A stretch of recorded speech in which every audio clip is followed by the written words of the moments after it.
Primeira carta de Pedro. E eu convido você para abrir no capítulo 1, versos 1 e 2, para lermos esta introdução da carta.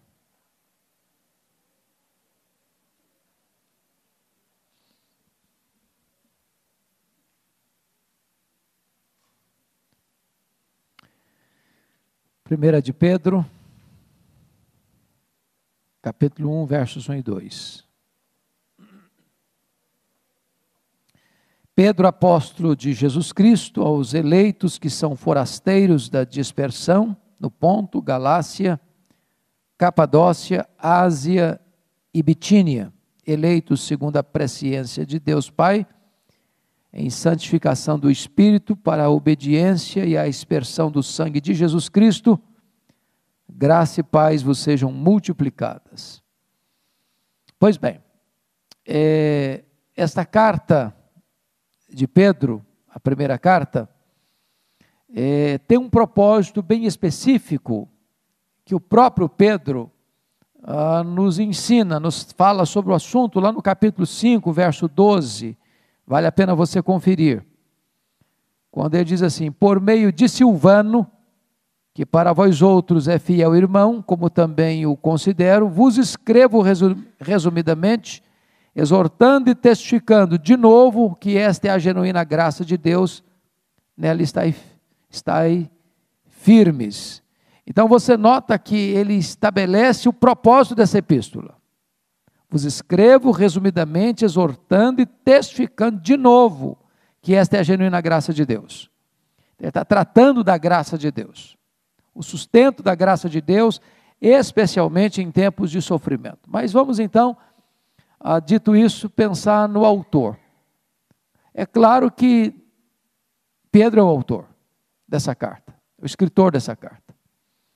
E talvez nenhuma epístola do Novo Testamento foi mais bem aceita e mais universalmente aceita, sem questionamentos, do que esta carta, a primeira carta de Pedro. Todos os pais da igreja, sem exceção. Os reformadores, sem exceção. Ao longo da história, a única nota dissonante, que discorda, vem de alguns teólogos liberais, que é comum eles questionarem mesmo, achando que esta carta não podia ser de Pedro, por um fato apenas, é que 1 de Pedro é uma das versões assim, escritas mais puras, mais límpidas, no que tange à língua grega. É o grego mais nobre, mais eloquente, mais bonito, mais pomposo. E o questionamento deles é se Pedro era um pescador, ele não tinha condições de escrever uma carta com um requinte na língua grega tão grande assim. Há dois argumentos para isso, aliás 3. Primeiro, é que vocês sabem que Pedro era galileu, e a Galileia, ela tinha uma forte influência helênica, era chamado Galileia dos gentios. Então o grego, a Septuaginta, a versão antiga, grega do Velho Testamento, era muito conhecida na região da Galileia, e nenhum problema de Pedro ter muito acesso e ter plena familiaridade com o grego, sendo um morador da Galileia. Segundo aspecto, é que é parceiro nessa epístola com Pedro, Silvano, que ele deixa claro aqui no versículo de número 12. Esse Silvano aqui é o Silas, é o mesmo Silas, que era profeta de Jerusalém, que era cidadão romano, que era um homem culto. E a terceira razão que nós elencamos é que esse texto foi inspirado pelo Espírito Santo, e o mesmo Espírito Santo que revela para Pedro, pode ter dado a ele também a habilidade de escrever num grego de excelente teor e qualidade. Quem são os destinatários desta carta? Ele deixa claro aí no capítulo 1, versículo 1. E aí você vai mostrar que ele escreve para os crentes que estão dispersos no Ponto, na Galácia, na Capadócia, na Ásia e Bitínia. Esta região toda que ele cita aí, é a região da Ásia Menor. Fica na Ásia Menor, hoje na região da Turquia Asiática. Região essa que Paulo não tinha atingido na sua primeira viagem missionária. Então, é para esses crentes que Pedro escreve. E ele descreve aí, eu queria chamar a sua atenção, dá 3 descrições desses crentes. Primeiro, ele chama esses crentes de forasteiros. Forasteiros. E o que é um forasteiro? É alguém que está longe do seu lar. Nós estamos tratando de um povo que já está vivendo a perseguição, que já está sendo tirado da sua terra, da sua casa, do seu habitat. É um povo que já está circulando pelo mundo, porque não tem casa permanente. Eles são forasteiros. Segundo, eles são dispersos. Olha aí, eleitos que são forasteiros da dispersão. Ou seja, a dispersão é a causa, o ser forasteiro é consequência. Eles são frutos da diáspora. E essa diáspora, se você perceber, para os cristãos judeus, começa desde o martírio de Estevão. Que eles são tirados de Jerusalém, exceto os apóstolos, saem, mas saem pregando a palavra. E mais tarde a perseguição vem não só por parte dos judeus, mas também a partir de 64 vem perseguição a partir dos romanos. Então, porque eles foram dispersos, eles são forasteiros. Entretanto, Pedro diz que eles são o quê? Eleitos de Deus.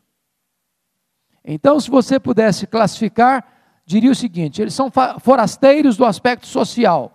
Eles são dispersos no que tange a questão política, mas eles são eleitos no que tange a escolha divina, a questão espiritual. Quando essa carta foi escrita? Se a autoria não tem disputa, a data tem. A data tem, porque não há consenso. Você nota uma coisa muito interessante. No capítulo 5 de 1 de Pedro, no versículo de número 13, somos informados que ele escreve essa carta da Babilônia. E a pergunta é: que Babilônia é essa? Havia uma Babilônia lá no norte do Egito, muito pequena, muito provavelmente não foi lá. Havia outra Babilônia, muito conhecida, que ficava no Eufrates, mas é muito provável que não tenha sido lá também, porque não consta que Pedro passou por lá, ou que ele estaria lá quando escreveu essa carta. Então, a opinião da maioria é que essa Babilônia aqui é Babilônia símbolo, emblema, como está no livro de Apocalipse, se referindo a Roma. Então, que ele teria escrito essa carta de Roma. Mas se ele escreveu de Roma, tem 2 problemas. Primeiro, Paulo esteve em Roma. E Paulo escreve de Roma Efésios, Filipenses, Colossenses e Filemon. E também mais tarde, 2 Timóteo. E Paulo não menciona Pedro. Mas também Pedro não menciona Paulo. Aí você chega a uma conclusão. Muito provavelmente, Pedro escreve essa carta no interregno da primeira para a segunda prisão de Paulo. Porque Paulo ficou preso em Roma nos anos 61 a 63. Lembram disso?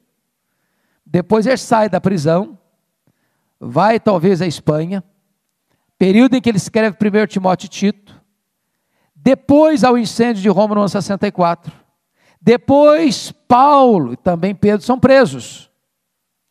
Então, para você encaixar essa problemática aí de nem Pedro citar Paulo, nem Paulo citar Pedro, é que Pedro estava ali no período em que Paulo não estava em Roma. Por quê? Porque Paulo, depois que sai da primeira prisão de Roma no ano 61, 63, ele vai viajar, fazer a 4ª viagem missionária. E então é que Pedro estaria ali e dali teria escrito esta carta. Pois bem, esta carta, irmãos, ela é fortemente, ela destaca fortemente a questão do sofrimento do cristão. Porque eu estou falando de um crente que foi disperso e que não tem casa permanente, ele é um forasteiro. Então ele está sofrendo por onde passa. Dito isto, como introdução breve, eu gostaria de entrar na exposição da carta. E o primeiro ponto que Pedro trabalha é a salvação como presente de Deus. E aí você vai ver, logo de início, a fonte e a natureza da salvação no versículo 3. Você pode ler comigo o verso 3? Bendito o Deus e Pai de nosso Senhor Jesus Cristo, que segundo a sua muita misericórdia, nos regenerou para uma viva esperança, mediante a ressurreição de Jesus Cristo, dentre os mortos. E aí você vai notar qual é a fonte dessa salvação. Essa salvação vem do próprio Deus. Não é uma obra humana, é uma obra divina. E você vai notar também a natureza dessa salvação. Qual é a natureza dela? Deus nos regenerou. Para quê? Para uma viva esperança. Mediante quem? A ressurreição de Jesus Cristo, dentre os mortos.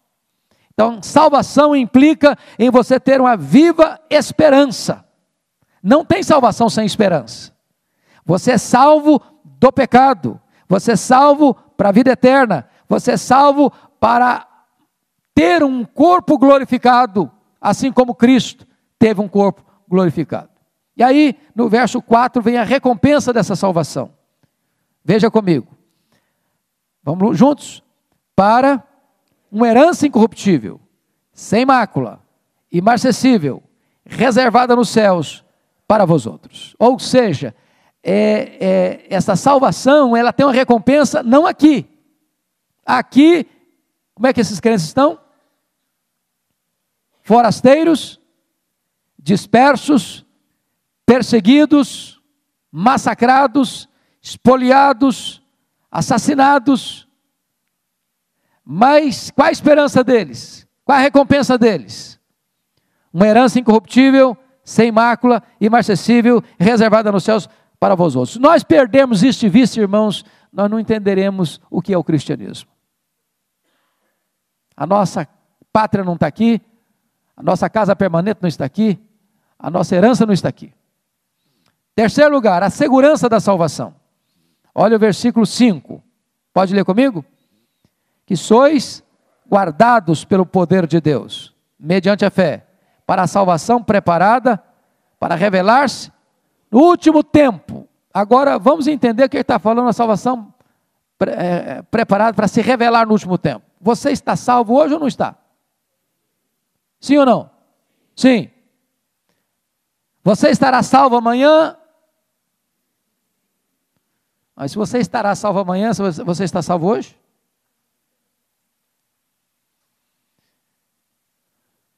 É preciso entender a linguagem. É possível você fazer a seguinte afirmação: você está salvo, você está sendo salvo, você será salvo. As três afirmações são verdadeiras. No que concerne à justificação, você já está salvo. Salvo da condenação ou da penalidade do pecado. Já nenhuma condenação há mais para aqueles que estão em Cristo Jesus. No que concerne à santificação, você está sendo salvo.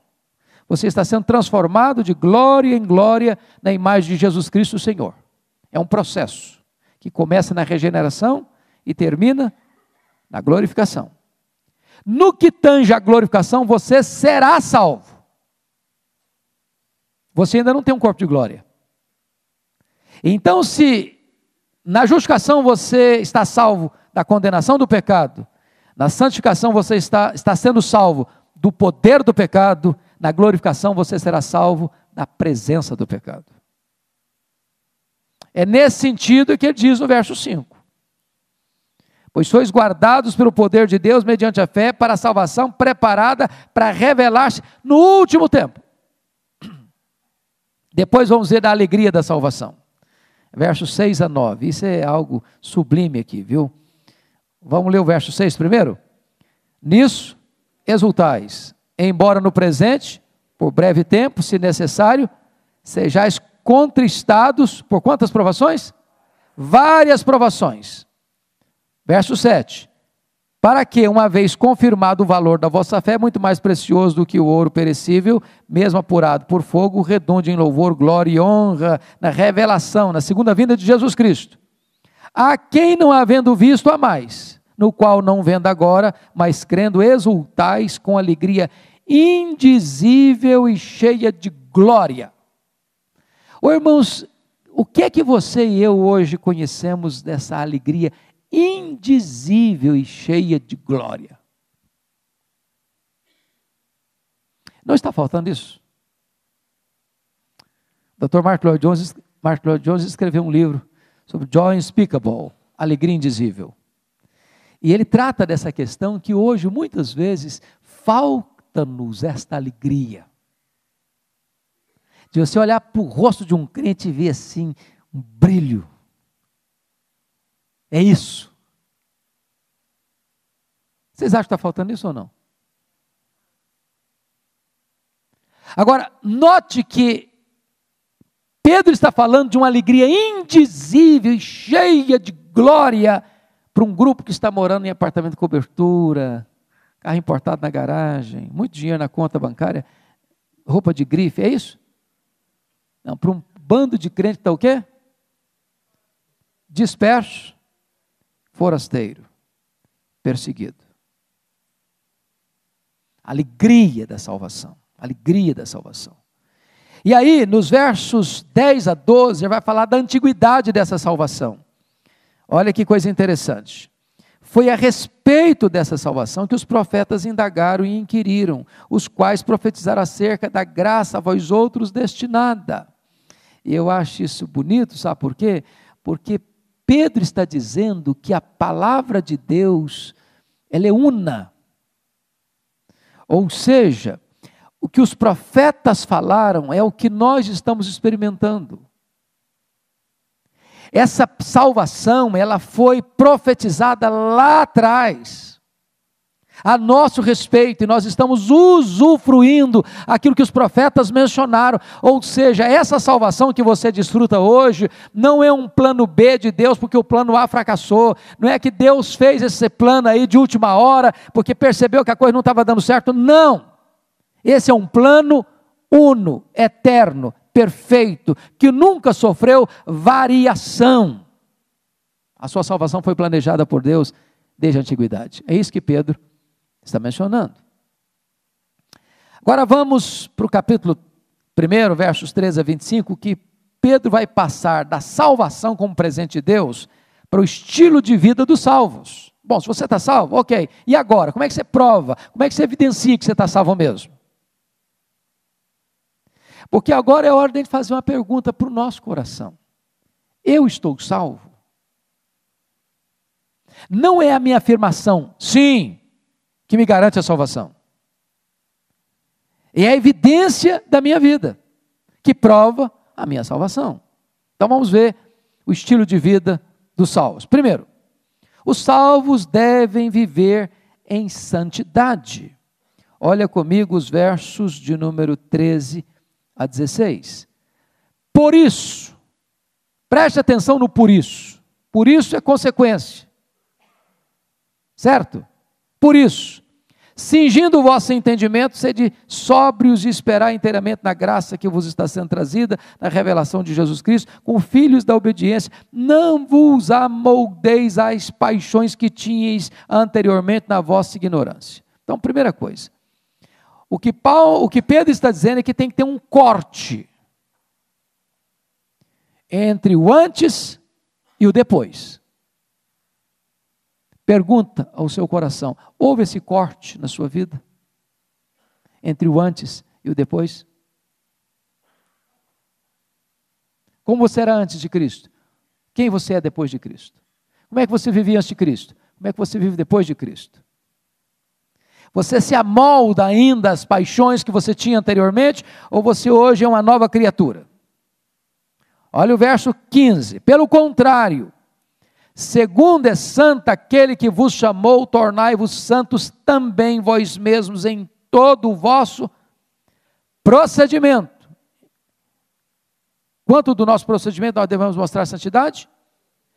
Todo o vosso procedimento, porque está escrito, sede santos, porque eu sou santo. Então, qual é a evidência de que alguém é um eleito de Deus? Santidade. Por quê? Porque Deus nos predestinou antes da fundação do mundo para sermos santos. Então você quer saber se você é salvo? Veja se você está vivendo uma vida de santidade. Esse é o argumento de Pedro. Segundo, os salvos devem viver com reverência, versos 17 a 21. E aí ele começa a tratar de algo sublime aqui, olha aí.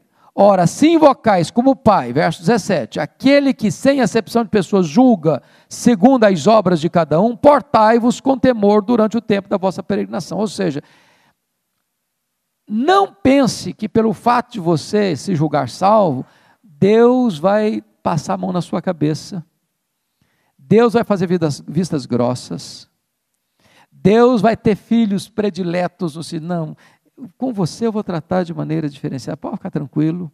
Não, Deus sem acepção julga cada um segundo as suas obras. Ele está tratando aí de cuidado, de reverência.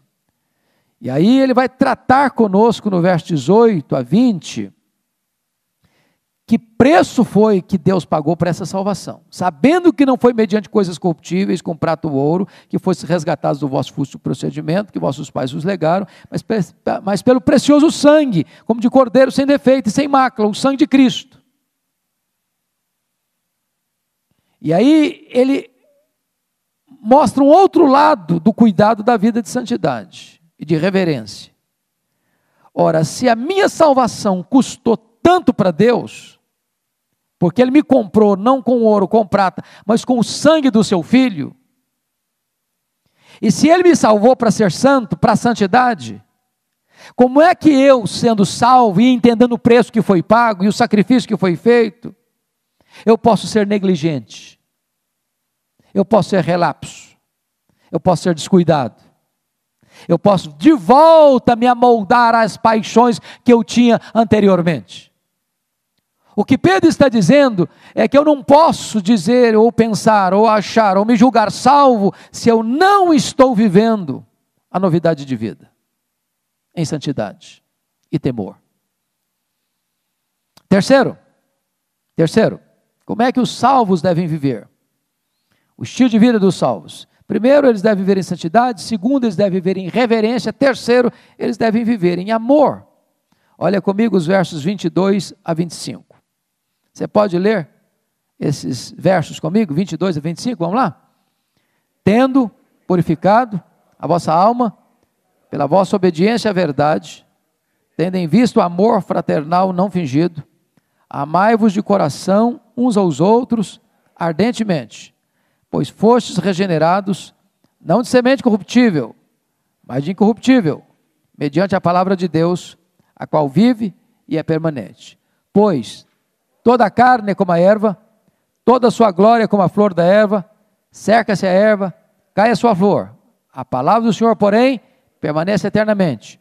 Ora, essa é a palavra que vos foi evangelizada. Então, notem vocês que no verso 22, ele trata da questão de como um crente vive em amor, tendo em vista o amor fraternal não fingido. Então quer dizer que tem amor fraternal fingido?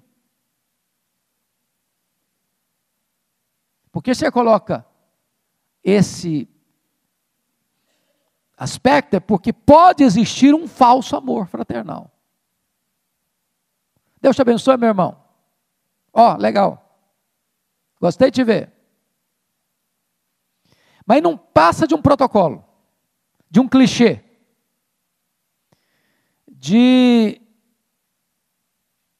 uma frase de efeito.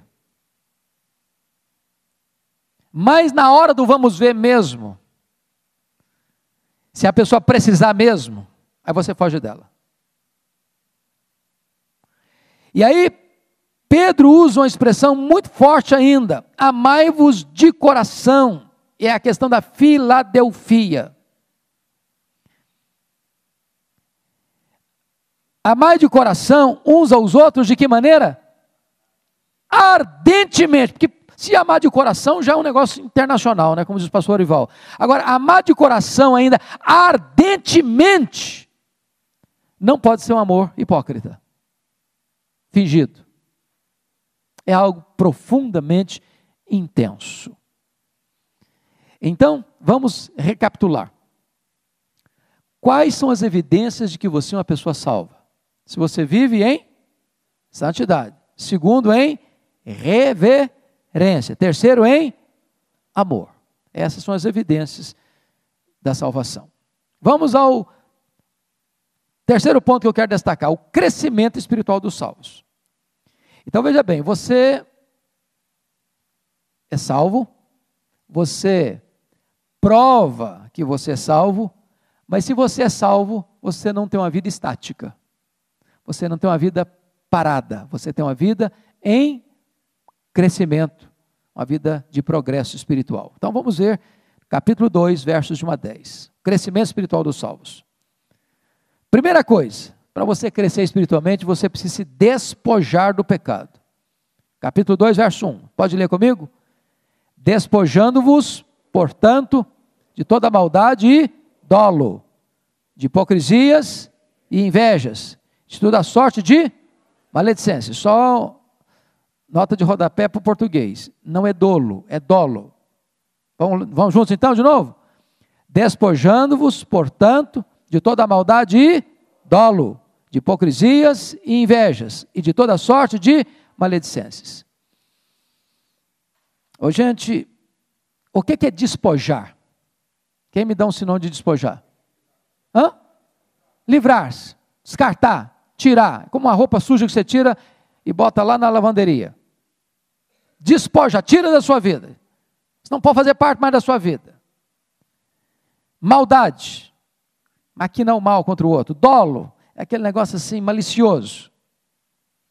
Hipocrisia, parecer uma coisa e não é. Inveja, desejar o que é do outro ou ficar infeliz porque o outro tem. Maledicência, falar mal dos outros. Então note que Pedro está dizendo que o coração e os relacionamentos comprovam se eu estou salvo ou não. Como é que eu me relaciono? Como é que eu me comporto? Como é que está lá dentro do meu coração? Segundo, o crescimento espiritual começa com despojamento, lado negativo. Agora tem um lado positivo. A dieta espiritual é importante. Olha os versos 2 e 3. Vamos junto comigo? Desejai ardentemente, como crianças recém-nascidas, o genuíno leite espiritual, para que por ele vos seja dado crescimento para a salvação. Se aqui tendes a experiência de que o Senhor é bondoso. Agora pense comigo nas mães aqui, as mães entendem muito mais do que nós, homens, desse assunto. Uma criança saudável, ela chora quando ela está com fome ou precisando tomar um banho, não é isso? Via de regra. Se ela está bem, ela não chora, a não ser que estiver com fome. E se ela está com fome, não adianta fazer cafuné nela também, que ela não sossega. Ela quer comida. E aí o texto está querendo dizer para você o seguinte: você deve, em relação ao alimento espiritual, ao genuíno leite espiritual, ter a mesma atitude de um bebê, de uma criança. Você deve desejar a palavra de Deus desse jeito. Agora deixa eu fazer uma perguntinha para vocês que estão aqui hoje. Vocês desejam a Bíblia assim? Quem tem uma vida de leitura da Bíblia, assim, metódica, como você tem uma atitude metódica de almoçar todo dia? Perceberam? Por que a gente não cresce? Porque nós tomamos 2 até 3 refeições aqui no Brasil por dia, não é verdade? Tem gente que toma 4. Agora, tem gente que lê a Bíblia quando vem na igreja. Quem em casa não lê, não. Imagine você, se você tivesse uma refeição por semana, você estaria com inanição. Estaria aí indo para o médico. Agora, como é que eu quero crescer espiritualmente se eu não me alimento? Agora, notem você que tem gente que não tem o quê? Como é que fala a palavra falta de apetite, na palavra técnica? Inapetência. Tem gente que tem inapetência espiritual. Ele não tem fome. E essa é uma pergunta que você tem que fazer para você. Quem está vivo tem fome. Morto não tem fome, não. Você pode passar com uma picanha maturada assim, na chapa, perto de um morto, que nem está aí. Mas se você é de Deus, você tem fome das coisas de Deus.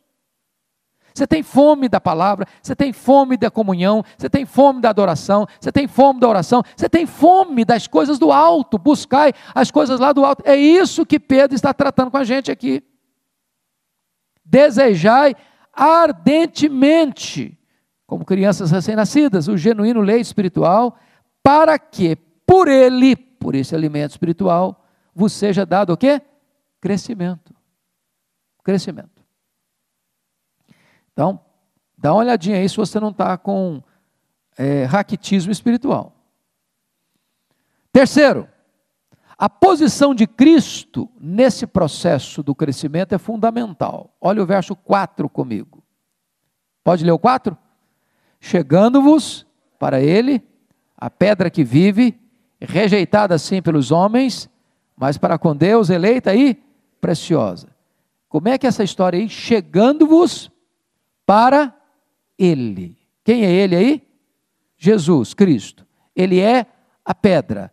Mas eu tenho que tomar uma atitude. Você só se chega se você toma uma iniciativa. Você sai de onde você está, caminha na direção para onde você quer ir. Eu me chego a ele, eu busco a ele. E como é que você busca a Jesus, a pedra, hoje? De forma mística? Pela oração, pela leitura da palavra, pela adoração pessoal, pela adoração coletiva. Você busca Jesus. É nele que está a vida, é nele que está a fonte, é nele que estão escondidos todos os tesouros da sabedoria. Você quer crescer espiritualmente? Se você não busca Jesus, não vai crescer. Não tem como crescer, porque ele é a fonte. Quem crer em mim, como diz a Escritura, do seu interior fluirão rios de água viva. É isso que Pedro está dizendo para nós aí. Quarto, aliás, a nossa posição em Cristo é orgânica. Olha os versos 5 a 8. Também vós mesmos, como pedras que vivem, sois edificados casa espiritual, para ser de sacerdócio santo, a fim de oferecer sacrifícios espirituais agradáveis a Deus, por intermédio de Jesus Cristo. E aí é maravilhoso, porque se você se chega para Jesus, que é a pedra que vive, você se torna pedras que vivem também. E aí ele sai da figura da pedra que vive, que é o fundamento, para as pedras vivas que vão formando o edifício, o templo. E ao mesmo tempo que você é o templo, porque Deus habita em você, você também é o sacerdote, que oferece sacrifícios espirituais agradáveis a Deus. Por intermédio de quem? Por intermédio de Jesus Cristo. Veja você as figuras que se sobrepõem. Você se chega para Jesus, ele é a pedra. Quando você se chega para ele, você se torna a pedra viva. Quando você é pedra viva, você está fazendo parte de um templo, de um santuário. Quem habita nesse santuário é Deus. Esse santuário é o seu corpo. E aí você vira sacerdote, que oferece sacrifícios espirituais por intermédio de Jesus Cristo. Você se torna o quê? Um adorador. Adorador. E aí você cresce espiritualmente. Quinto lugar, a identidade do crente aí se torna clara. Quem é você? Versículo 9, parte A. Vós, porém, sois, vamos lá comigo? Raça eleita, sacerdócio real, nação santa, povo de propriedade exclusiva de Deus. Até aqui. Aqui é a sua identidade. Quem é você? Quem é você? Você é raça eleita. Você faz parte de um time, de um povo, de uma família que foi escolhida por Deus. Segundo, você é sacerdote real. Você não é só sacerdote. Você é sacerdote real. Você vai reinar com ele. Livre acesso a ele. O que mais você é? Você é nação santa. Você faz parte de uma família, de um povo santo. Mas mais do que isso, você é o que mesmo? Povo de propriedade exclusiva de Deus. Agora, note uma coisa aqui. O que significa povo de propriedade exclusiva de Deus? Lá em Tiago diz que Deus anseia por nós com ciúmes. Não ciúme do impio, pecaminoso, mas ciúme no sentido de zelo. Vocês sabem que tem o ciúme bom e o ciúme ruim. Tem o colesterol bom e o colesterol ruim. Não é verdade? O que é o ciúme ruim? Vamos pensar em marido e mulher. Quando um fica interrogando para o outro, onde você estava? Com quem você estava falando? Por que você chegou agora? Por que não chegou? O que significa isso? Eu não confio em você. Estou inseguro em relação a você. Esse é o ciúme ruim. É o monitoramento, é o controle remoto. O que é o ciúme bom? Imagine que a esposa vai fazer uma viagem, está programado de chegar hoje, só chega daqui a 3 dias. Chega, ele não quer nem saber. O que houve? Não quero saber o que houve também, não. Tanto faz como tanto fez. Tinha que chegar às 8 horas, está viajando de carro, não chegou às 3 da madrugada. Mas também não tem problema, não. Esse ciúme, onde você está, aí é o quê? Zelo. Você é importante para mim. Eu me importo com você. Você tem valor para mim. Você é propriedade exclusiva de Deus e Deus não reparte você com ninguém. Você é só dele e de mais ninguém. Então você é propriedade exclusiva de Deus. É isso que você é. Essa é a sua identidade. Agora Pedro passa da identidade para a missão. Qual é a sua missão? Para que você existe? Olha aí, versículo 9, parte B. Pode ler comigo? A fim, vamos já? A fim de proclamardes as virtudes daquele que vos chamou das trevas para a sua maravilhosa luz. Isso é maravilhoso. Para que você existe? Você tem dúvida do seu propósito de vida? Mas o que você vai anunciar, gente? Você vai proclamar o quê? As virtudes daquele quem? De Deus. Quais são as virtudes de Deus? São os atributos de Deus, é o caráter de Deus, a pessoa de Deus. Você vai proclamar isso. Mas desse Deus que fez algo importante na sua vida, o que ele fez na sua vida? Chamou você de onde? Das trevas. Para onde? Para a sua maravilhosa luz. E o verso 10 reforça essa tese de que ele nos chamou das trevas para a sua maravilhosa luz, contando quem nós éramos e quem nós somos agora. Pode ler o 10 comigo? Vós, sim, que antes não erais povo, mas agora sois povo. Que não tinhais alcançado misericórdia, mas agora alcançastes misericórdia. Então note você deve proclamar as virtudes desse Deus, porque você não era e agora você é. Você estava em trevas, agora está na luz. Você não era família de Deus, agora você é família de Deus. E quando é que você se torna filho de Deus? João 1:11 e 12. A todos quantos o receberam, deu-lhes o poder de serem feitos filhos de Deus. Muito bem. Vamos então agora um pouquinho mais adiante. A submissão, uma marca do povo de Deus. Nós estamos falando de evidência de salvação. Nós falamos do estilo de vida, nós falamos do crescimento. Agora vamos falar sobre outra marca do cristão, que é a submissão. Submissão a quem? Vamos lá. Primeiro, vamos ver o comportamento do cristão. Versículos 11 e 12 do capítulo 2. Vai comigo? Amados, exorto-vos como peregrinos e forasteiros que sois, a vos absterdes das paixões carnais, que fazem guerra contra a alma. Mantendo exemplar o vosso procedimento no meio dos gentios, para que, naquilo que falam contra vós outros, como de malfeitores, observando-vos em vossas boas obras, glorifiquem a Deus no dia da visitação. Ele está ainda tratando da santificação, de como é que você deve se posicionar no mundo, e ele repete a ideia de que nós somos o quê? Peregrinos e forasteiros. A se abster. O que é se abster, gente? O que é se abster? Não fazer. Abster de quê? Paixões carnais.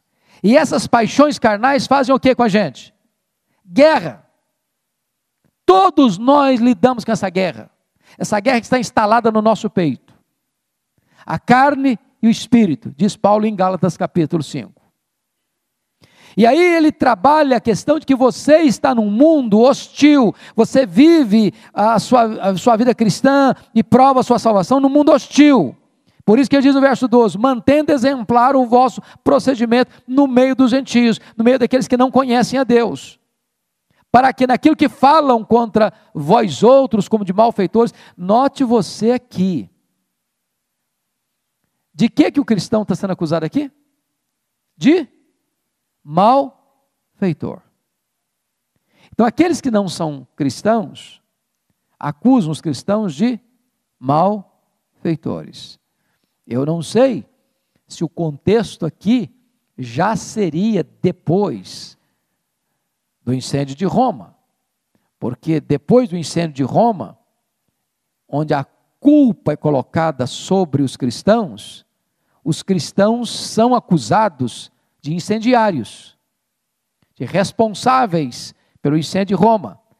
Tanto é fato que o apóstolo Paulo, no 2 Timóteo 2,9, vai nos informar que ele foi preso a segunda vez como malfeitor. Malfeitor.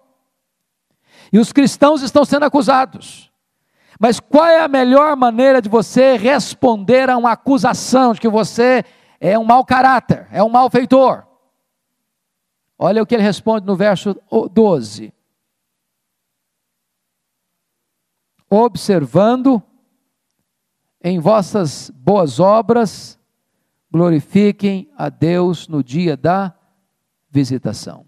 Aquilo que falam contra vós outros, como malfeitores, observando-vos em vossas boas obras, glorifiquem a Deus no dia da visitação. O exemplo é a melhor resposta para o crítico. Contra fatos, não há argumentos. Você não precisa cuidar da sua reputação, você precisa cuidar da sua piedade. Aí vem então a submissão. Primeira submissão que trata é a submissão no âmbito do governo. 13 a 17. Aí você fica firme aí, viu? Aguenta firme na cadeira. Vamos ler versos 13 a 17? Hã? Cadê, meu amado? No dia da glorifique a Deus no dia da visitação, é o dia do Senhor. Versículo 13 a 17. Vamos lá, todo mundo? Sujeitai-vos a toda instituição humana por causa do Senhor, quer seja o rei como soberano, quer as autoridades como enviadas por ele, tanto para castigo dos malfeitores, como para louvor dos que praticam bem. Porque assim é a vontade de Deus, que pela prática do bem, façais emudecer a ignorância dos insensatos, como livres que sois, não usando todavia a liberdade por pretexto da malícia, mas vivendo como servos de Deus, tratai todos com honra, amai os irmãos, temei a Deus, honrai o rei. Meus irmãos, é muito importante entender esse princípio aqui. Pedro está totalmente de acordo com o que Paulo ensinou em Romanos 13. Qual o propósito do governante? Está claro aí no versículo 14. O governante existe para castigo dos malfeitores e para louvor dos que praticam o bem. Então, o governante é um ministro de Deus para promover o bem e coibir o mal. E aí, o que Pedro está dizendo é que toda instituição humana, ela não é apenas instituída por Deus, porque mas eu devo ser sujeito a ela por causa de Deus. Ou seja, quando eu me insurjo contra a autoridade constituída, eu estou me insurgindo contra o próprio Deus que constituiu a autoridade. Agora vamos entender aqui. Não é que Pedro nem Paulo estavam ensinando que eu vou ser conivente, subserviente à autoridade constituída. Porque no momento em que a autoridade constituída deixa de cumprir o seu papel, que papel? Promover o bem e coibir o mal, essa autoridade é passível de ser repreendida com voz profética. E, se essa autoridade constituída me exige tentando encabrestar minha consciência, me levando a pecar contra Deus, cabe-me, como súdito do reino dos céus, obedecer a Deus mais do que aos homens. Aí se estabelece o que se chama de desobediência civil. Quando a autoridade constituída por Deus esquece-se de Deus e, em vez de promover o bem, promove o mal, e em vez de coibir o mal, em vez de promover o bem, promove o mal, e em vez de coibir o mal, promove o mal. Aí essa autoridade não pode ser obedecida para nós obedecermos a Deus. Entretanto, um cristão é um cidadão que honra as autoridades constituídas, porque sabe de onde elas vieram e para que elas existem. Está claro isso? Depois vem a submissão no âmbito do trabalho. Olha aí, por favor, versos 18 a 20. Pode ler comigo, 18 a 20, vamos juntos? Servos, sede submissos, com todo o temor ao vosso Senhor, não somente se for bom e cordato, mas também ao perverso, porque isto é grato, que alguém suporte tristezas, sofrendo injustamente, por motivo de sua consciência para com Deus. Pois que glória há, se pecando e sendo esbofeteado por isso, o suportais com paciência. Se, entretanto, quando praticais o bem, sois igualmente afligidos, e o suportais com paciência, isto é, grato a Deus. Então vamos entender aqui que você e eu estamos num aspecto em que a submissão no trabalho precisa existir. É claro que quando Pedro escreve isso aqui, o contexto é de escravatura ainda. E hoje nós temos um conjunto, um aparelhamento de leis que dão determinados direitos, né, e regalias aos empregados, e via de regra hoje, se eu estiver falando bobagem, vocês me perdoem, mas me parece, pelo menos é isso que eu escuto quase todo dia, é que hoje os empregados, diante de um tribunal, sempre levam vantagem em relação aos seus patrões. Era diferente lá, naquela época, o contexto era outro. Porém, o princípio permanece. Em que sentido? Um crente não pode ser um trabalhador corpo mole. Pode. E é triste quando você escuta isso, os crentes são os piores funcionários. Mas corpo mole, molezão, entendeu? Tem crente que no próprio horário lá, quando está pegando, vai ler a Bíblia dele, fala, estou lendo a Bíblia. É a benção ler a Bíblia, meu filho, mas não pode matar o civil para ler a Bíblia. Entendeu? Fazer o trabalho com excelência. Não pode fazer assim, meia boca. Então o que Pedro diz assim, se o camarada te persegue, ou te pune, ou te fere, porque você errou, que vantagem tem isso? Você tinha que ter vergonha disso.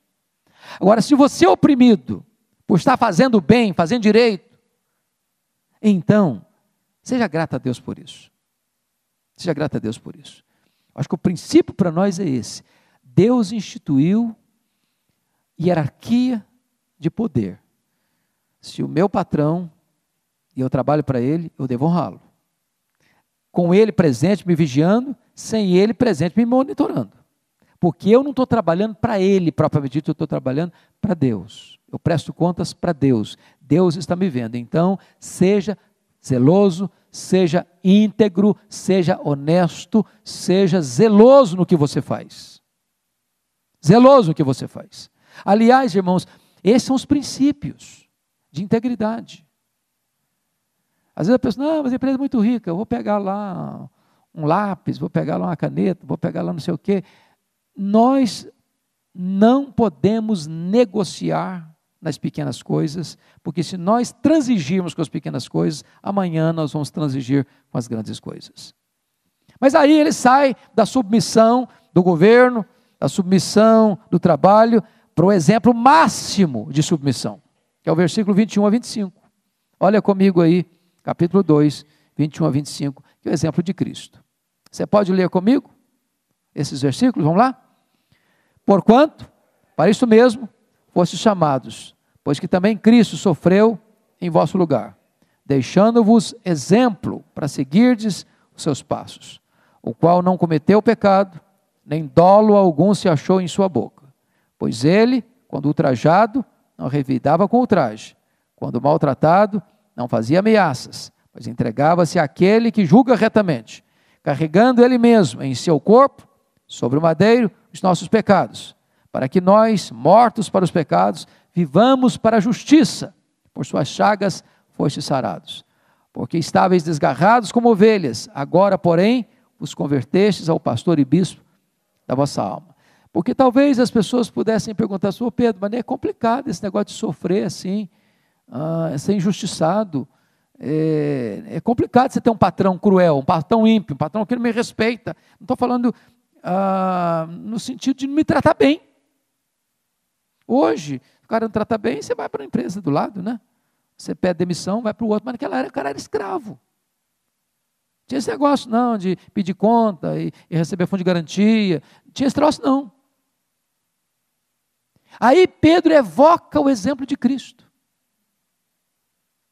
Que ele não teve pecado, ele não teve dolo, ele não teve nada de injustiça nele, e como ele foi tratado. Não revidando ultraje com ultraje. E esse exemplo de Cristo é o exemplo máximo nosso. Porque aí você pode dizer o seguinte, mas se uma pessoa me ultrajar, eu ultrajo ela também. Se ela falar mal de mim, eu falo mal dela também. Se ela fizer mal para mim, eu faço mal para ela também. Ok. A justiça diz que você pode fazer isso. Você pode reivindicar os seus direitos nesse sentido.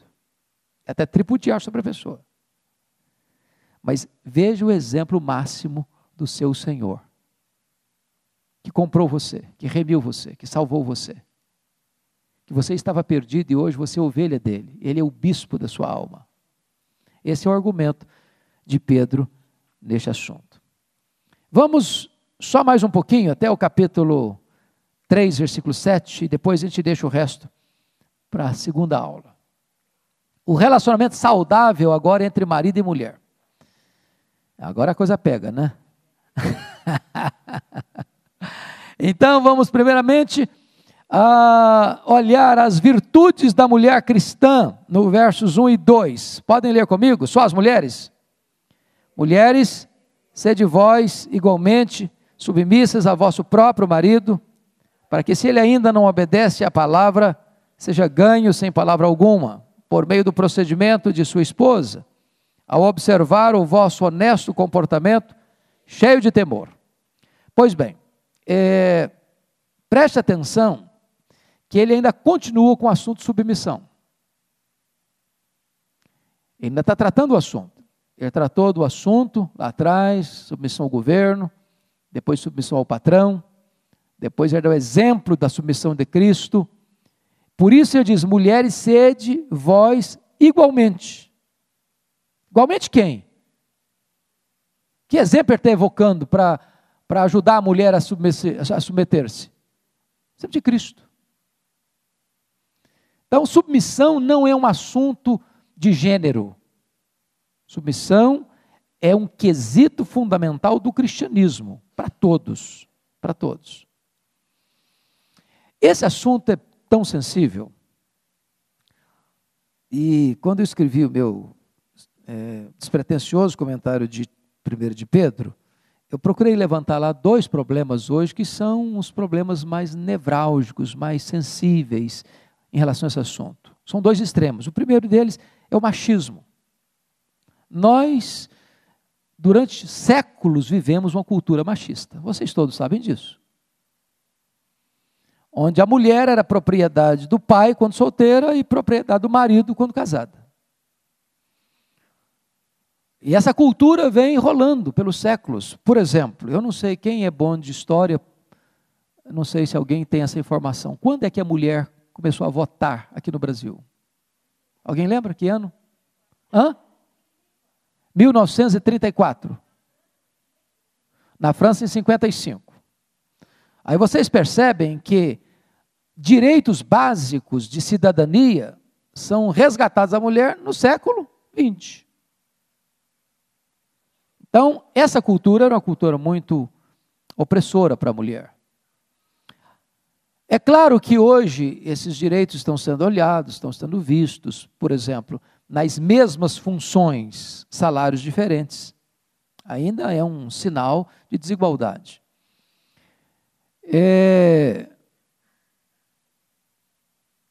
A outra coisa que algumas pessoas colocam, dentro de uma linha ainda machista, é o seguinte: é que a mulher deve ser submissa ao marido sempre.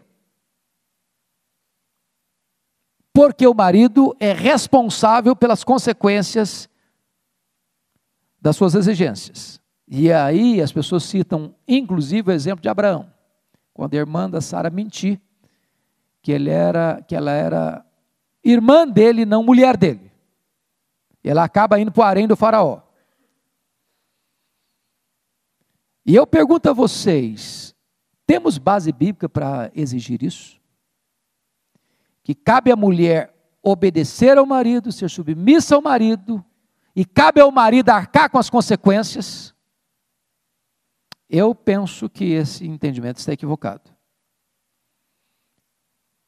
Quando Sara se sujeita a Abraão, mentindo, dizendo que era irmã de Abraão e não esposa de Abraão, ela errou com Abraão.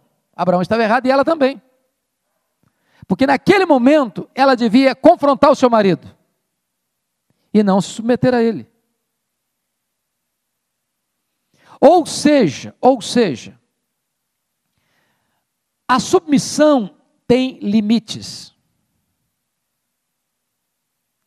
Para o governo, para o patrão, da esposa para o marido, dos filhos para os pais. Qual é o limite da submissão? A sua consciência não pode ser ferida com a verdade divina. Pensa comigo, o marido exige que a mulher adultere. Ela vai adulterar porque ela tem que ser submissa a ele? Como um dia uma mulher me telefonou, um telefonema anônimo: pastor, meu marido é viciado em pornografia. E ele está numa situação de decadência total. E agora ele quer que eu tenha relação com outra pessoa, amigo nosso, para ele assistir a cena. O que é que eu faço? Eu falei: você não faz. Se ele exigir isso, é melhor você abandonar esse homem, ser uma mulher divorciada, do que ser uma prostituta. Porque aquele que exige uma prática dessa em nome da submissão, não entendeu o que é submissão. Então, isso é importante dizer. Tem limites. O outro extremo não é o machismo, é o feminismo.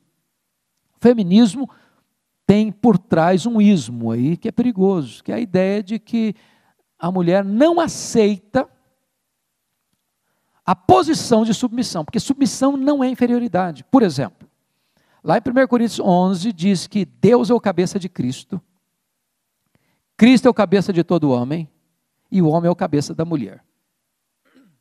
Pergunto a vocês, Deus é superior a Cristo? Não, eles são coiguais, coeternos e consubstanciais. Mas do ponto de vista da economia, da obra, da criação, da redenção, na Trindade houve distribuição de funções. Aí o pai é o cabeça de Cristo. Aí o homem é o cabeça da mulher. Então não há graus de inferioridade ou superioridade. Submissão não é isso. Não é ser inferior, não é ser subserviente, não é ser capacho, não é não ter voz, não é não ter vez. Mas a mulher precisa entender, na linguagem de Pedro, que Deus constituiu o marido como cabeça. Uma casa não pode ter duas cabeças. Não pode ter conflito. Então vamos ao texto. Mulheres, sede vós igualmente submissas ao vosso próprio marido. Preste atenção que não é submissão de gênero. Não é submissão ao homem masculino. É submissão ao marido. Nenhum homem pode chegar na rua e falar: mulher, você tem que fazer isso, porque eu sou homem, você é mulher. Não, peraí. Ela não é submissa ao gênero. Ela é submissa ao próprio marido. Ao próprio marido. Agora note outra coisa. Para que se ele ainda... Opa, meu Deus, não, ainda tem mais 5 minutos. Eu pensei que eu estava passando a hora. E passei mesmo, né? 5 minutos só. Esse assunto eu vou deixar para trabalhar depois. Só vou ficar no versículo 1 por enquanto. Para que, se ele ainda não obedece à palavra, seja ganho sem palavra alguma. Aí você diz, então quer dizer que está validado o casamento misto? Porque o marido aqui, no caso, não obedece à palavra ainda. Se ele não obedece à palavra ainda, ele não é crente. Como é que você vai entender isso? É que nós precisamos entender que naquela época, irmãos, acontecia muito de José e Maria, 2 nomes comuns, se casam, nenhum é crente ainda. Aí depois de casados, o José se converte, a Maria não. Ou a Maria se converte, o José não. E agora? Descasa porque um não se converteu? Esse é o argumento de Paulo em 1 Coríntios capítulo 7, versos 10 a 15. Não é? Você não vai divorciar por causa disso. Você, mulher, cujo marido não obedece à palavra de Deus ainda, não vai ganhar seu marido com discurso não é com sermão em cima dele não é falando toda hora no ouvido dele não, é com exemplo, é com testemunho, e vice-versa, imagina que a mulher nos converteu, o marido sim, não é falando ou impondo, não, é com exemplo, é isso que ele está dizendo aqui. Para que, se ele ainda não obedece à palavra, seja ganho sem palavra alguma por meio do procedimento de sua esposa. Em outras palavras, se as palavras falam, as atitudes gritam. Vida fala mais alto do que palavras. Ao observar o vosso honesto comportamento cheio de temor. Então, o que Pedro está nos dizendo é que a vida tem um poder evangelístico impressionante. Vou ficar por aqui, viu, pastor Ival? Aí, na outra vez, a gente prossegue no Pedro. Deus abençoe vocês. Nós vamos ter um intervalozinho aí de 15 minutos, preparando-nos para o culto. Pois não, amado? Sim.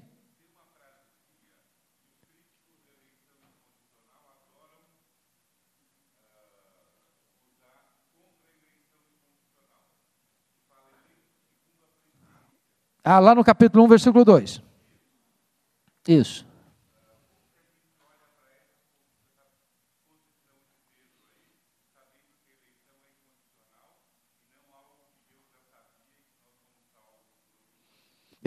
Veja bem, quando você tem um texto que